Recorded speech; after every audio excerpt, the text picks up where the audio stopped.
I arrived at Chez Laurent, an upscale downtown restaurant, expecting to celebrate my promotion to senior marketing director.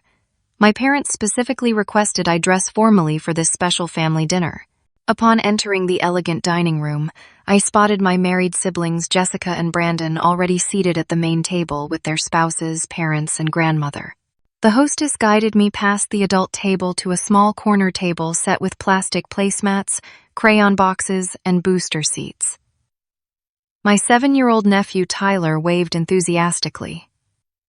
"Aunt Becky, you're sitting with us kids tonight." Standing there in my best black dress and heels, clutching my leather purse, I stared at the children's table in complete disbelief. Coloring books were scattered across the surface alongside sippy cups and napkins featuring cartoon characters. Meanwhile, my family continued their animated conversation at the mahogany dining table 15 feet away, crystal glasses catching the chandelier light as expensive champagne bubbled in each flute. The hostess, a young woman with sympathetic eyes, gestured toward the tiny chair. "Would you prefer apple juice or chocolate milk?" she asked gently, clearly as confused by the situation as I was. Behind her, I watched my parents raise their glasses in what appeared to be a toast, completely ignoring my predicament. My mind raced back to the phone call 3 days earlier. Mom had specifically mentioned this was a celebration dinner for my recent promotion to senior marketing director at Richardson Associates, the city's most prestigious advertising firm. I had worked 12-hour days for 3 years to earn that position, managing campaigns for Fortune 500 companies and bringing in over $2 million in new business annually. Tyler bounced in his booster seat, thrilled to have adult company. His younger sister, Emma, only 5 years old, was already halfway through coloring a princess picture. Their parents, my sister Jessica and her husband Mark, sat comfortably at the main table discussing wine selections with the sommelier. "Aunt Becky, look what I drew." Tyler held up a crayon masterpiece featuring what appeared to be our family house. "Mommy said you needed to sit with us because grown-up talk is boring and you like fun stuff better." I forced a smile while internally screaming. At 32 years old, I owned my own condo, drove a BMW, and had a master's degree in marketing, with a minor in business psychology. Yet here I sat, being offered a juice box by a well-meaning server, while my 28-year-old brother Brandon discussed stock portfolios with Dad. The irony wasn't lost on me that Jessica, who had never held a job longer than 6 months and relied entirely on Mark's income, was considered mature enough for adult conversation. Brandon, who still asked Mom to do his laundry despite being 30 years old, was deemed worthy of discussing serious family matters. Settling into the child-sized chair with as much dignity as possible, I noticed how the main table buzzed with intense conversation. Everyone leaned forward, speaking in hushed tones that created an air of secrecy and importance. Occasionally, one of them would glance in my direction with expressions I couldn't quite decipher. "Aunt Becky, can you help me color this dragon?" Emma asked sweetly, sliding her book toward me. As I reached for the green crayon, Tyler dropped his own crayon and it rolled under the table. While Emma focused on her artwork, Tyler whispered conspiratorially, "Grandma Helen was just talking about the will stuff again. She said only married people get the good stuff because they're responsible and have families to take care of." My hand froze mid-coloring. "What did you say, sweetie?" "The will stuff," Tyler repeated innocently, retrieving his crayon. "Grandma Helen was explaining to Mommy and Daddy earlier that people who aren't married don't get the restaurants and houses because they might waste the money on silly things. She said single people get token amounts instead." The dragon I was coloring suddenly blurred as my vision sharpened with understanding. This dinner wasn't about celebrating my promotion at all. It was about reinforcing my position as the family outsider, the perpetual child who couldn't be trusted with serious responsibilities like inheritance planning. Through the ambient restaurant noise, I caught fragments of conversation from the main table. Words like estate planning, family legacy, and married recipients only drifted across the dining room. My grandmother's voice, usually warm and loving, carried a businesslike tone I had never heard before. The server returned with my apple juice, setting it down beside a paper placemat featuring a word search puzzle. The humiliation burned in my chest as I realized my entire family had orchestrated this evening to send a clear message about my status within the family hierarchy. Tyler continued chattering about his school day, oblivious to the bombshell he had just dropped. But as he crawled under the table to retrieve Emma's dropped crayon, he popped up beside my chair and whispered even more quietly, "I heard Daddy Brandon telling Mommy Sarah earlier that they should keep Aunt Becky in her place so she doesn't get any ideas about the money." My stomach dropped as Tyler's innocent words echoed in my mind. I excused myself from the table, telling the children I needed to freshen up, though what I really needed was space to process this betrayal. Walking through the restaurant's elegant corridor toward the restrooms, I passed oil paintings and fresh flower arrangements that normally would have impressed me, but now felt like backdrops to a nightmare. The ladies' room was decorated in soft gold and cream tones, with marble countertops and actual hand towels instead of paper. I splashed cool water on my wrists, trying to calm my racing pulse while my reflection stared back at me in the ornate mirror. 3 years ago, when Brandon was struggling to find work after college, I had personally recommended him to my boss at Richardson Associates. He started as an entry-level account coordinator, and I had mentored him through his first major campaigns. 2 years before that, Jessica had called me crying because the bank had denied her loan application for wedding expenses. Her credit score was terrible due to unpaid credit card bills and student loans she had defaulted on. Without hesitation, I had written her a check for $5,000, money I had been saving for a down payment on a better condo. She promised to pay me back within a year, but that conversation never happened. Standing in that luxurious restroom, memories flooded back of countless family gatherings where I was the responsible one. When Dad's small construction business hit rough patches, I covered his truck payments for 3 months. When Mom needed surgery and their insurance wouldn't cover all the expenses, I paid the difference. Every birthday, every holiday, every family crisis, I showed up with my checkbook and my time. The restroom door opened, and my sister-in-law Sarah entered, already on her phone. She didn't notice me in the corner stall as she continued her conversation.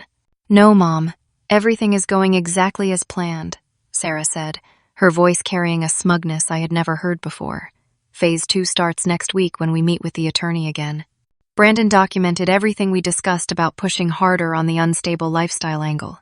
I held my breath, pressing against the stall door to avoid making any sound.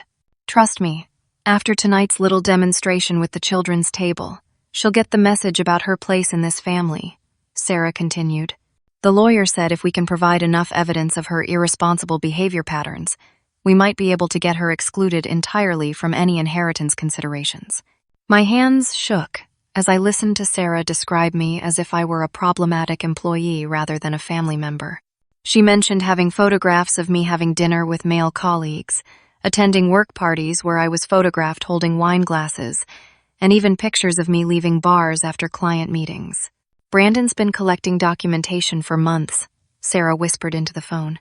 "We have photos, witness statements about her drinking habits, and even testimony from her ex-boyfriends about her unstable relationship patterns." The revelation hit me like ice water. My perpetual single status wasn't due to bad luck or career focus as I had always believed. My own family had been systematically sabotaging my romantic relationships to maintain their narrative about my instability and irresponsibility. Sarah's voice grew more confident as she continued. "Remember Marcus, that guy she dated 2 years ago? Brandon told him she was financially irresponsible and always looking for men to support her lifestyle. And David, the one before that, Jessica convinced him that Becky was too career-obsessed to ever be wife material and would probably cheat with coworkers." Each word felt like a physical blow. Marcus had broken up with me suddenly, claiming he didn't think we wanted the same things in life. David had gradually pulled away, saying he felt like he couldn't compete with my career ambitions. I had spent countless nights wondering what was wrong with me, why I couldn't maintain lasting relationships despite being successful, kind, and financially independent. "The best part is she never suspected a thing," Sarah laughed softly. "She just kept thinking she had bad luck with dating. Meanwhile, we've been building a case that she's emotionally unstable, financially irresponsible with relationships, and unsuitable for managing any significant family assets. Through the crack in the stall door, I watched Sarah check her lipstick in the mirror, looking pleased with herself. She was wearing an expensive dress I recognized as designer, probably paid for with money from Brandon's recent promotion at my firm. Don't worry about the timeline, Sarah concluded her call. After tonight, Becky will be so humiliated and angry that she'll probably say or do something we can use as evidence of her emotional instability. The attorney meeting is scheduled for next Tuesday, and we'll have everything we need to present our case to Grandma Helen's lawyer. As Sarah ended the call and left the restroom, I remained frozen in the stall, my mind reeling from the scope of their deception. My own siblings hadn't just been passively allowing me to struggle with relationships and family dynamics. They had been actively orchestrating my isolation and building a legal case to steal my inheritance. Returning to the children's table, I fought to maintain my composure, while my mind raced with the implications of what I had overheard. Tyler and Emma were now working on a collaborative art project, using every crayon in the box to create what appeared to be a rainbow castle. Their innocent chatter provided perfect cover for me to process the devastating revelations while appearing engaged in their activities. "Tyler," I said casually, helping him choose between blue and purple for the castle towers. "Have you heard any other interesting grown-up conversations lately?" Tyler's eyes lit up at the opportunity to share adult secrets. "Oh, yes. Uncle Brandon has been coming over to our house lots lately for secret meetings. He brings his briefcase and everything, just like a real businessman." My pulse quickened as I guided the conversation carefully. "That sounds very important. What kinds of things does he talk about?" "Business stuff mostly," Tyler replied, focused on coloring within the lines.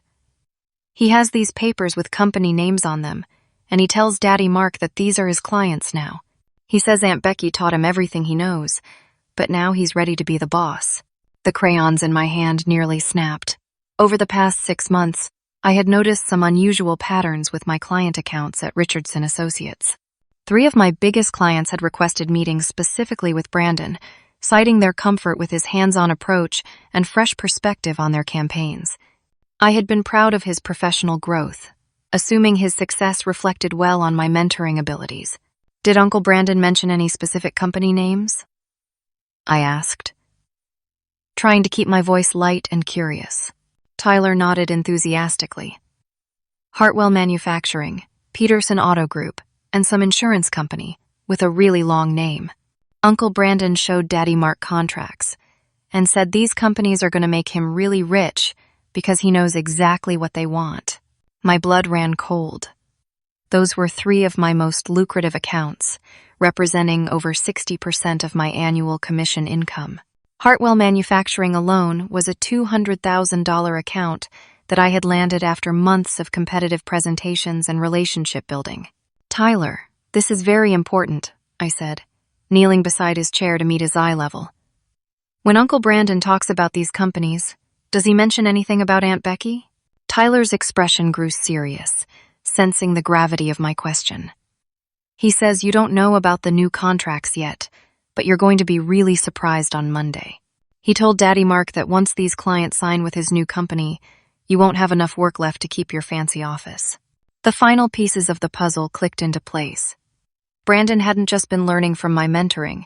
He had been systematically stealing my client relationships to launch his own competing business. His promotion to senior account manager 3 months ago had given him access to confidential client information, contract details, and strategic planning documents that he was now using to undercut my firm and steal my accounts. Emma tugged on my sleeve, holding up her portion of the castle artwork. "Aunt Becky, you look sad. Don't you like our picture?" "It's beautiful, sweetheart," I managed, forcing a smile while my career crumbled around me. "Tell me, have you heard Uncle Brandon talking about Grandpa's old business lately?" Tyler's eyes widened with excitement at another opportunity to share adult secrets. "Oh, that's the really big secret. There was this old man who came to our house last week, and he was super angry at Uncle Brandon. Mommy made us go to our rooms, but I listened from the top of the stairs." "What did the angry man say?" I prompted gently. "He said Uncle Brandon needed to tell Aunt Becky the truth about what really happened to Grandpa's construction company, or he was going to tell her himself. The man said Uncle Brandon stole something that belonged to Grandpa, and it made Grandpa so sick that he died. My grandfather had owned Hartley Construction, a small but successful company that specialized in custom homes and commercial renovations. After his death 5 years ago, the family was told that market conditions had forced the sale of the business to cover debts and medical expenses. We were given the impression that Grandpa's final months had been financially stressful, which added to our grief over losing him. Tyler. Do you remember the angry man's name? I asked, though I suspected I already knew the answer. Mr. Hartley, I think. He kept saying Brandon needed to make things right, or there would be consequences. He had papers with him that he said proved Uncle Brandon lied to Grandpa about some important documents. William Hartley had been my grandfather's business partner for over 20 years. After Grandpa's death, Mr. Hartley had tried to contact our family several times, but Brandon and Jessica had dismissed him as a bitter old man who couldn't accept that the business was legitimately sold. Now I realized, Mr. Hartley had been trying to expose Brandon's fraud for years. The waiter approached our table with a leather folder containing the check for our children's meal. $28 for chicken fingers, apple juice, and crayons, while the adults' dinner was being comped as a valued customer courtesy. This final insult crystallized my decision. Looking at Tyler and Emma, their innocent faces smudged with crayon marks and food, I realized they were growing up in a family where deception and betrayal were normalized. Their parents were teaching them that manipulation and theft were acceptable strategies for getting what you wanted. Tyler, Emma, I need to leave now, I said gently, kissing each of their foreheads. But I want you to do something very important for me. Tonight, after dinner, I want you to pay attention to everything the grown-ups say and try to remember it. Sometimes adults say things they don't realize children are listening to, and those things can be very important. As I placed $35 on the table to cover the bill and tip, I looked back at my family's table one final time. They were raising another toast, celebrating something that clearly didn't include me. None of them had looked in my direction or asked about my meal or my comfort throughout the entire evening. Walking toward the exit, I pulled out my phone and began documenting everything Tyler had told me. Outside in the parking lot, the evening air felt cleaner somehow, as if leaving that restaurant had lifted a toxic weight from my shoulders. Sitting in my BMW in the restaurant parking lot, I took several deep breaths and opened the voice memo app on my phone. While everything Tyler had revealed was fresh in my memory, I recorded a detailed account of the evening's discoveries, including specific company names, timeline details, and exact quotes from the children's innocent revelations. Instead of driving home to stew in anger and hurt, I decided to take action immediately. My marketing background had taught me that information was power, but only if you acted on it strategically and swiftly. From my car, I called directory assistance and requested the number for William Hartley. Mr. Hartley? This is Becky, Robert Thompson's granddaughter. I think it's time we had a conversation about my Uncle Brandon and what really happened to Grandpa's construction company. The 70-year-old man's voice cracked with emotion. Becky, honey, I've been trying to reach your family for 5 years. Can you meet me tomorrow morning? I have documents that will break your heart, but you deserve to know the truth about your grandfather's final months. We arranged to meet at his house at 10 in the morning. Mr. Hartley explained that he had been Grandpa's equal partner in Hartley Construction, and when Brandon approached them with what he claimed was a temporary financial solution during a difficult period, neither of them realized they were signing permanent ownership transfer documents disguised as short-term loan paperwork. Your grandfather was so sharp about everything else, but Brandon used legal terminology and time pressure to confuse him, Mr. Hartley explained. When Robert realized what had actually happened, that his own grandson had stolen his life's work, the shock and betrayal triggered his heart attack. He died knowing the truth but couldn't prove it because Brandon had been so careful with the legal language. After hanging up, I sat in my car for another 10 minutes, processing the depth of Brandon's cruelty. Our grandfather had raised Brandon after his parents' divorce, taught him carpentry and business skills, and treated him like the son he never had. In return, Brandon had stolen his life's work and contributed to his death. My phone buzzed with the first text message from the restaurant. Jessica had written, "Where did you go?" Mom is worried. Instead of responding, I drove to my office at Richardson Associates. Even on Saturday evening, I had keycard access to the building and could use the company databases for research purposes. Settling into my corner office overlooking downtown, I began investigating my family's financial situation using resources available through my marketing position. What I discovered was shocking. Jessica and Mark were drowning in credit card debt, with over $80,000 in outstanding balances across 7 different cards. Their mortgage was 3 months behind, and they had borrowed against Mark's retirement account twice in the past year. Despite living in a beautiful suburban home and driving luxury cars, they were essentially bankrupt and surviving on minimum payments and anticipation of inheritance money. Brandon's situation was even worse. Public records showed multiple business loan defaults, a foreclosure proceeding on his condo that had been mysteriously withdrawn, and several court judgments against him for unpaid contractor work. Someone had been covering his debts, and I suspected that someone was using money stolen from Grandpa's construction business and potentially from Grandma Helen's restaurant accounts. My phone rang, interrupting my research. The caller ID showed Marcus, my ex-boyfriend from 2 years ago. "Becky, I know this is strange, but I got a very weird call from your sister Jessica last week. She claimed to be worried about your mental health and asked me to provide character testimony to some lawyer about your erratic behavior during our relationship. My suspicions were confirmed. Marcus, I need you to know that everything Jessica told you about me 2 years ago was a lie. She and Brandon have been systematically sabotaging my relationships to build a legal case against me." "That makes so much sense now," Marcus replied. "Brandon contacted me right after we started getting serious, telling me you were financially irresponsible and always looking for men to support your lifestyle. At the time, it seemed like he was just being a protective brother, but his stories about you never matched the woman I was dating. We talked for 20 minutes, with Marcus providing details about exactly what my siblings had told him and when those conversations had occurred. He also revealed that David, my other ex-boyfriend, had received similar warnings about my character and career obsessions. Marcus, would you be willing to document these conversations and provide testimony if needed for legal proceedings?" I asked. "Absolutely. I always felt guilty about how our relationship ended, especially because I never gave you a chance to address the concerns your family raised. I should have talked to you directly instead of listening to their manipulation."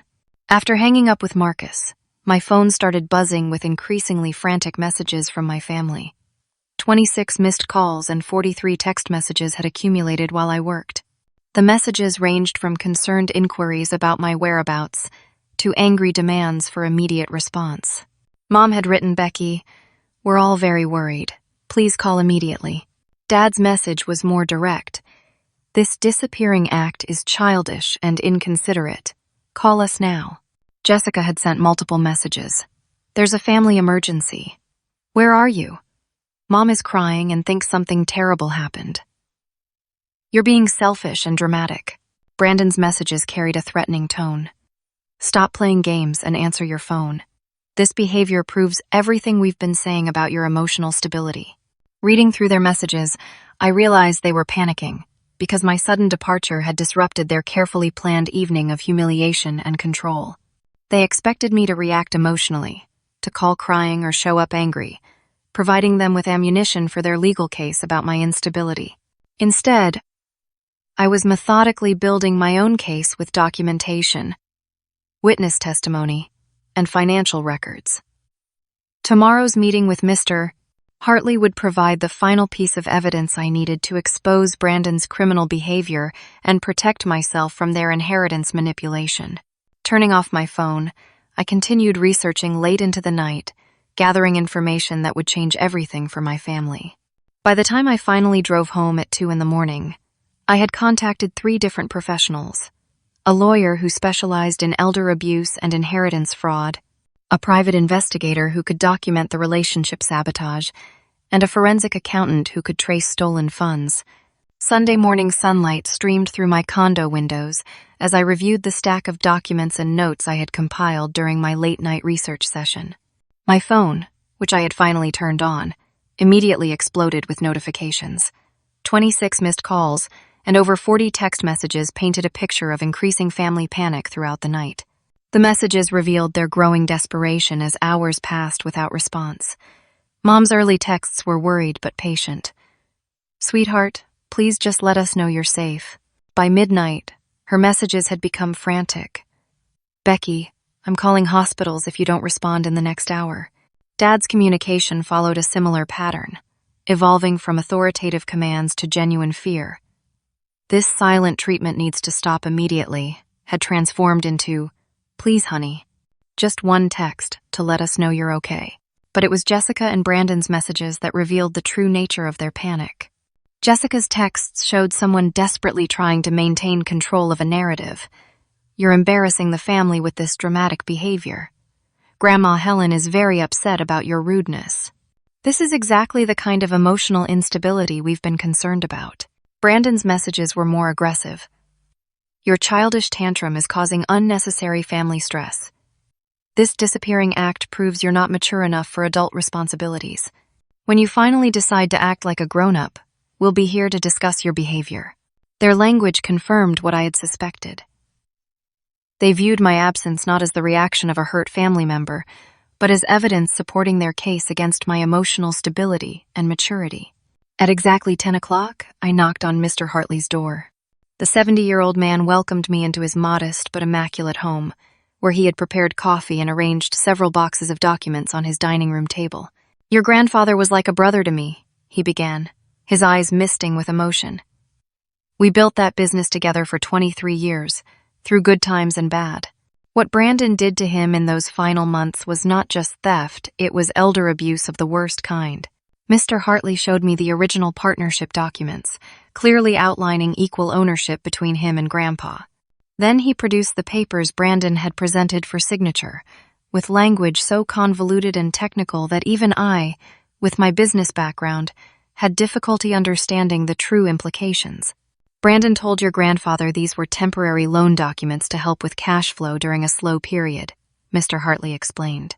"The papers were presented during your grandfather's chemotherapy treatments, when his thinking was clouded by medication and fatigue. Brandon insisted on rushing the signatures, claiming time-sensitive deadlines. The forensic analysis Mr. Hartley had commissioned revealed that Brandon had stolen over $120,000 in business assets, including equipment, contracts, and client relationships. When Grandpa discovered the deception 3 weeks before his death, his attempts to expose Brandon were dismissed by the family as confused ramblings from a sick old man. Robert died knowing his own grandson had betrayed him, but he was too weak to fight the legal battle that would have been required to prove the fraud," Mr. Hartley said, his voice breaking. "I've been trying to get justice for him ever since." While I absorbed this information, my phone rang. The caller ID showed Grandma Helen's number. "Becky, sweetheart. Please come to my house immediately," she said, her voice shaking with emotion. "I've discovered some very disturbing things about your brother and sister, and we need to talk before they manipulate this situation any further." The drive to Grandma Helen's house took 15 minutes, during which my phone continued buzzing with calls from various family members.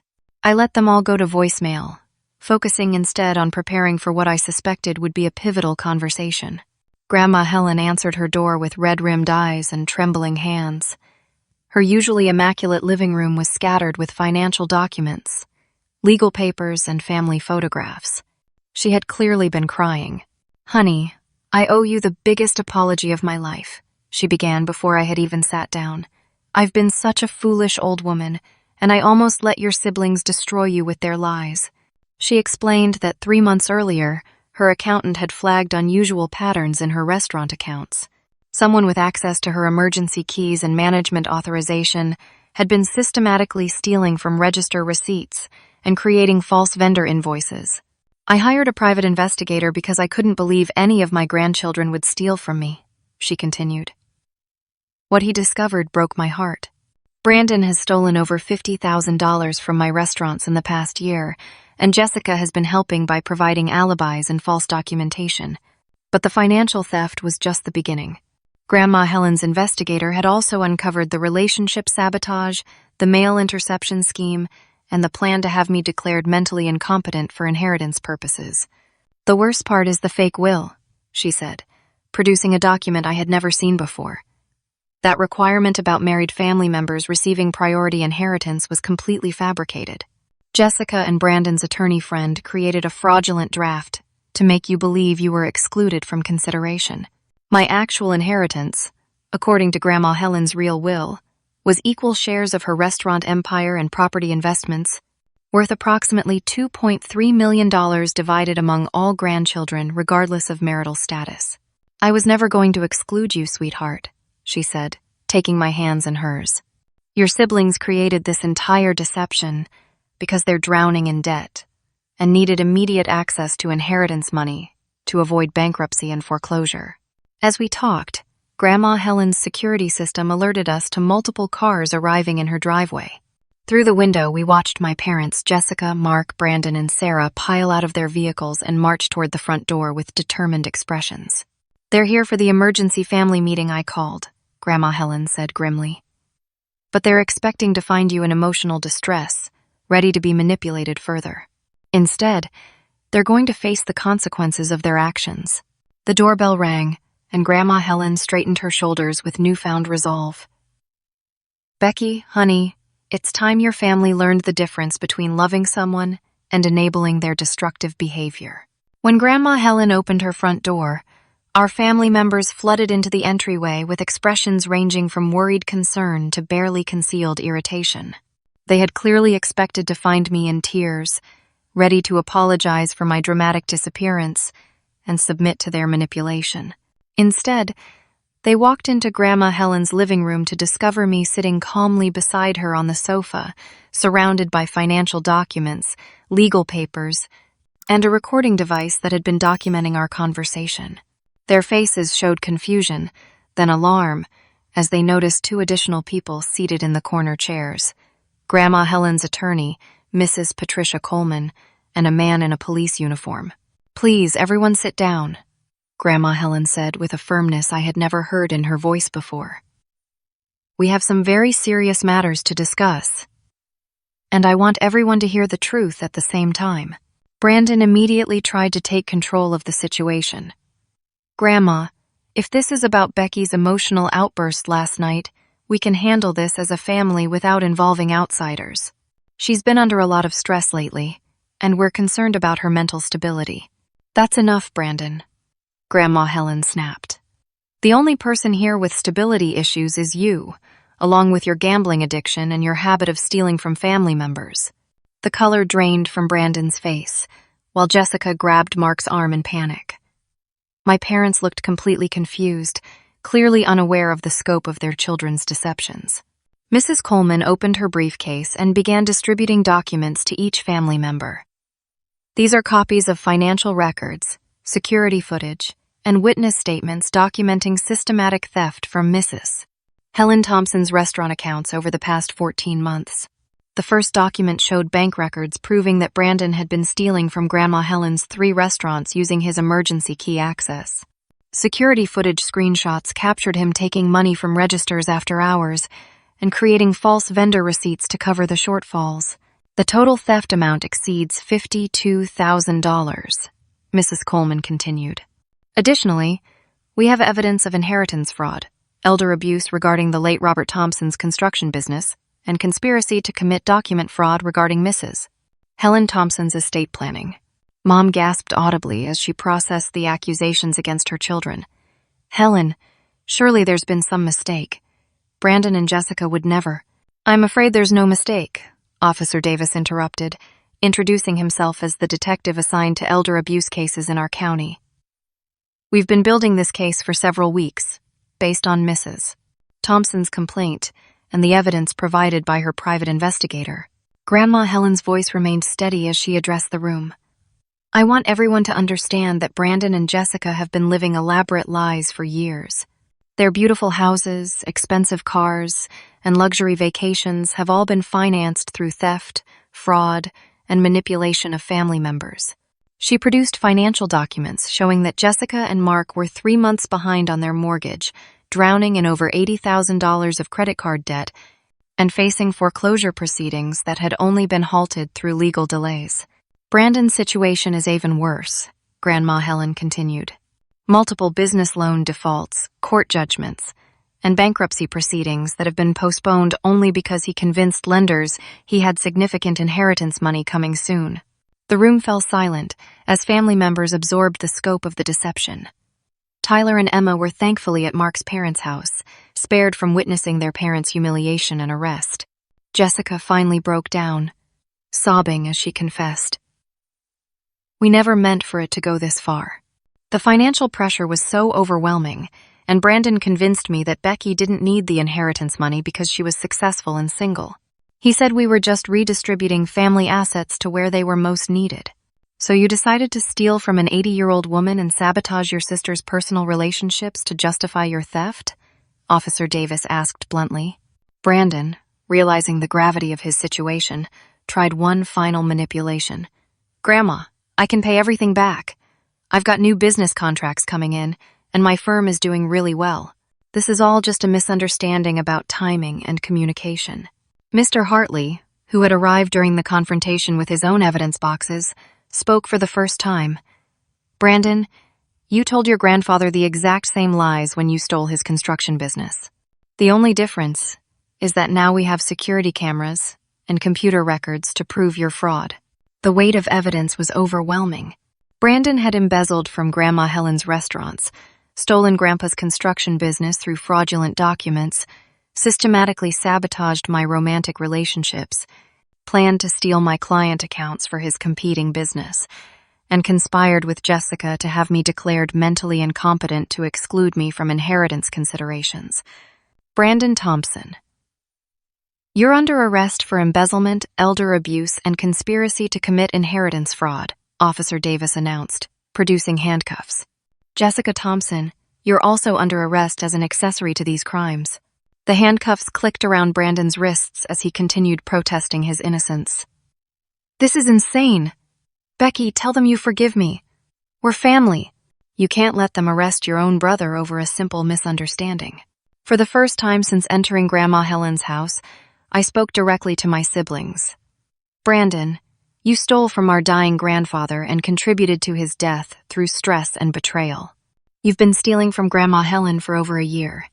You sabotaged my personal relationships and tried to destroy my career. This isn't a misunderstanding, this is who you chose to be." Jessica, also being handcuffed, looked at me with desperate eyes. "Becky, please understand. We have children to think about. Tyler and Emma need their parents. Can't we work something out privately? Your children needed parents who taught them honesty, integrity, and respect for others," I replied. "Instead, you've been raising them in a house built on lies, theft, and manipulation." As the police escorted Brandon and Jessica to separate patrol cars, Brandon turned back and screamed, "You've destroyed this family! All of this could have been resolved quietly, but you had to be vindictive and selfish." Grandma Helen responded from her doorway, "No, Brandon. You destroyed this family the day you decided that greed mattered more than love, truth, or respect for the people who sacrificed to help you succeed." The patrol cars pulled away, leaving the rest of us standing in Grandma Helen's driveway, processing the magnitude of what had just occurred. My parents were in shock, struggling to understand how their children had hidden such extensive criminal behavior for years. "Mrs. Coleman," I asked, "what happens next for Tyler and Emma?" "Mark has full custody and no involvement in the criminal activities," she replied. "Sarah has already filed for divorce and is cooperating fully with investigators. The children will be supported through family counseling to help them process their parents' actions." Looking at my parents' devastated faces, I realized that while justice was being served, the real work of healing our family relationships was just beginning. 3 months later, I sat in the newly renovated dining room of Chez Laurent, which had recently changed ownership after Brandon's client theft scandal bankrupted the original proprietors. The irony wasn't lost on me that the restaurant where my family humiliation began was now under the management of Richardson Associates' newest client, thanks to my successful pitch for their reopening campaign. The transformation in my life had been remarkable. Free from the sabotage and manipulation that had clouded my relationships and career for years, I had flourished both personally and professionally. My marketing consultancy, Thompson Strategic Communications, now employed 4 people, including Sarah, who had proven to be an excellent account manager after leaving Brandon and rebuilding her life. Brandon had received a 2-year prison sentence and was required to make full restitution to both Grandma Helen and Mr. Hartley's estate. The judge had been particularly harsh about the elder abuse aspects of his crimes, noting that stealing from family members showed a level of moral corruption that required serious consequences. Jessica received 18 months of probation, community service, and mandatory participation in family counseling. Her wake-up call had been profound, and she was slowly rebuilding relationships with her children while working part-time at a nonprofit organization that helped families in financial crisis. The most meaningful change had been my rekindled relationship with Marcus. When he called to apologize for believing my siblings' lies, we began talking regularly and discovered that our connection had never really disappeared. This time, our relationship was built on complete honesty and open communication about family pressures and personal goals. I should have trusted what I experienced with you, instead of listening to other people's interpretations, Marcus had told me during our first coffee meeting after the arrests. Your siblings painted a picture that was completely opposite to the woman I was falling in love with. Our relationship progressed slowly and naturally, without interference or manipulation from external sources. Marcus proposed 6 months later during a weekend trip to the coast, and I said yes not because I needed marriage for social acceptance, but because I genuinely wanted to share my life with him. My parents had undergone their own transformation through intensive family therapy.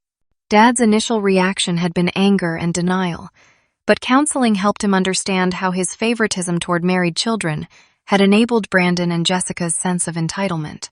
Mom struggled with guilt over missing the signs of her children's criminal behavior, but eventually found peace through acknowledging that loving someone doesn't mean enabling their destructive choices.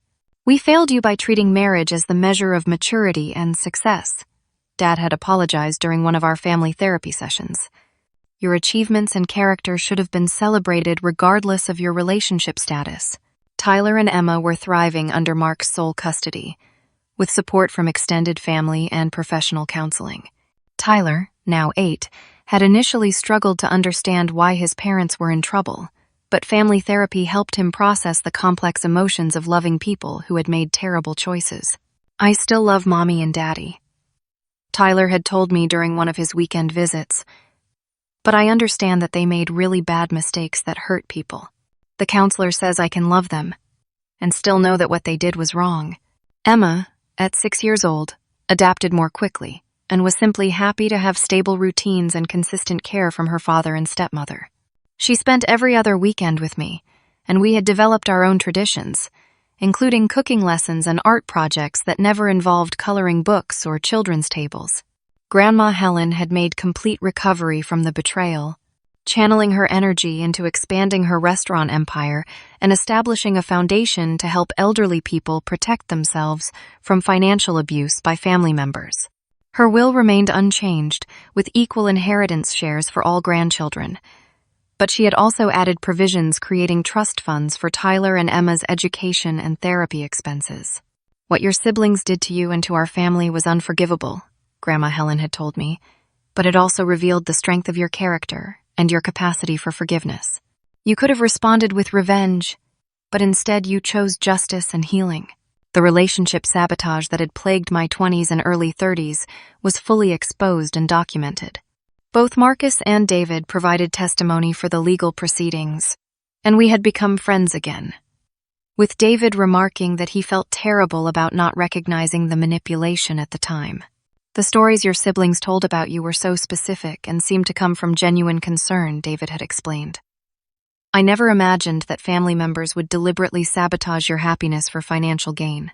Mr. Hartley lived to see justice for Grandpa's stolen business, and before his death at age 73, he established a scholarship fund in Grandpa's memory for young people pursuing careers in construction and skilled trades. His final letter to me expressed gratitude that someone in the family had finally stood up for truth and accountability. My career had also reached new heights without the constant stress of sabotage and family drama. Thompson Strategic Communications was selected as the marketing firm for several major accounts, and I had been invited to speak at industry conferences about ethical business practices and family dynamics in professional settings. The children's table experience at Chez Laurent had become a story I shared during presentations about recognizing manipulation and maintaining self-respect in difficult situations. The humiliation that was intended to diminish me had instead become a catalyst for positive change and personal growth. Standing in my own home one evening, preparing dinner for Marcus and our friends, I reflected on how different my life had become. Our dining room table seated 8 people comfortably, and every chair was placed at the same level. When Tyler and Emma visited, they sat with the adults and participated in age-appropriate conversations about school, current events, and their interests. "Why do you always put all the plates at the same table?" Tyler had asked during his last visit, remembering the children's table incident that had started everything. I smiled and hugged him. "Because everyone who sits at my table is family, and family means equals. We all deserve respect, honesty, and a place where our voices are heard." The greatest lesson from that humiliating night at Chez Laurent wasn't about inheritance money or family loyalty. It was about recognizing my own worth and having the courage to demand better treatment from people who claim to love me. Sometimes the most loving thing you can do for someone is to stop enabling their harmful behavior and hold them accountable for their choices. My story had started with pain, betrayal, and injustice. But it ended with justice, healing, and the deep satisfaction of knowing I had stood up for what was right. The family I built through choice and mutual respect was stronger than the family I had been born into, and the happiness I found was authentic rather than dependent on other people's approval. If you've experienced similar family manipulation or relationship sabotage, I want you to know that you deserve better. Trust your instincts, document concerning behavior, and don't be afraid to seek professional help when family dynamics become toxic. Sometimes the people who claim to love us the most are the ones causing us the greatest harm, and it's okay to prioritize your own well-being over family harmony. What's your experience with family dynamics and standing up for yourself in difficult situations? Have you ever discovered that people you trusted were working against your happiness?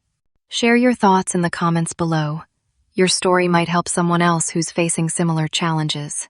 If this story resonated with you, please give it a thumbs up and subscribe for more real-life stories about overcoming family betrayal and finding your strength. And don't forget to share this with anyone who might need to hear that they deserve respect and honesty from the people in their lives. Thank you for listening to my story, and I hope it reminds you that you have the power to demand better treatment and create the life you deserve. Sometimes the greatest gift isn't the inheritance money, but the discovery of your own worth and the courage to protect it.